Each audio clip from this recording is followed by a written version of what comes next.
Well, we're all unique.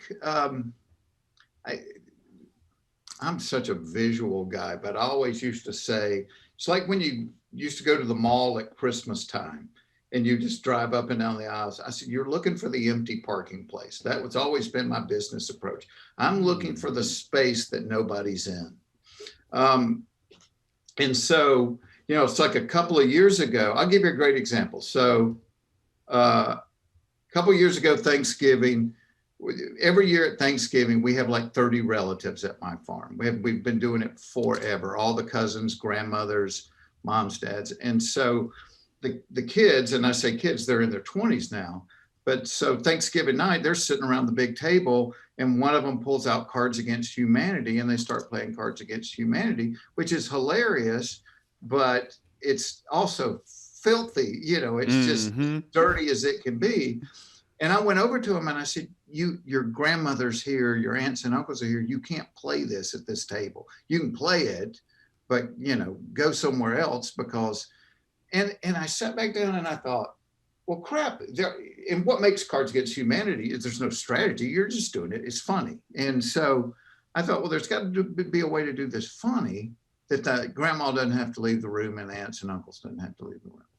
And so I go in my office and I pull out a stack of note cards and I start thinking, all right, so what's a game you could play that would be funny? And all right, everybody's got a family. That's why we're here at Thanksgiving as a family. Everybody's family's crazy. So what if my skill set is punchlines and setups? So I wrote 100 setups involving relatives. And it Jeez. was like, right before we walked down the aisle, Daddy leaned over to me and whispered, blank.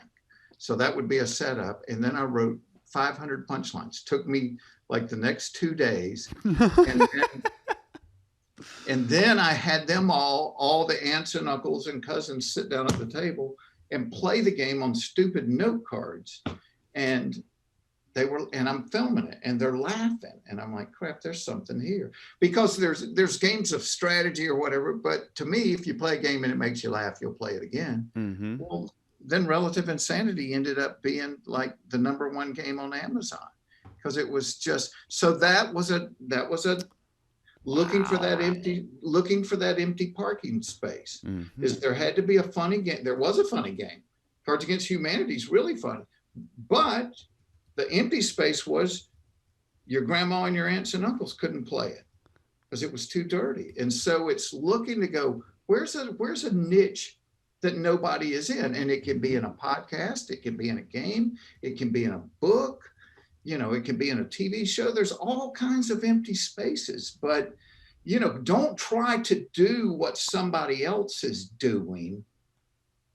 Make it yours. You're unique. Find be true to, and I tell comics that don't try to, you be true to your voice, you be true to your sensibilities, but look for those open spaces. What's somebody else not doing that you can pull in there and do? And would it also be kind of like thinking of like the kings of comedy are working, but there's not that for this demographic. So is it also kind of like Cards Against Humanity has this audience, but not this audience? Were you thinking the same thing with like Blue Collar? Oh yeah, one of the first stops of the Kings of Comedy, which was a tremendous comedy tour, but it was Atlanta. And I'm Hmm. reading an article about it in the paper, and it said this is a show for the urban hip audience. And I called Bill Engvall and I said, look, these guys are killing it for the urban hip audience, but that's leaving a lot of people out because I've been all over, I've been to every state. There's a lot of people that aren't urban and they're not hip. Hmm. And I said, we need to do a show for them.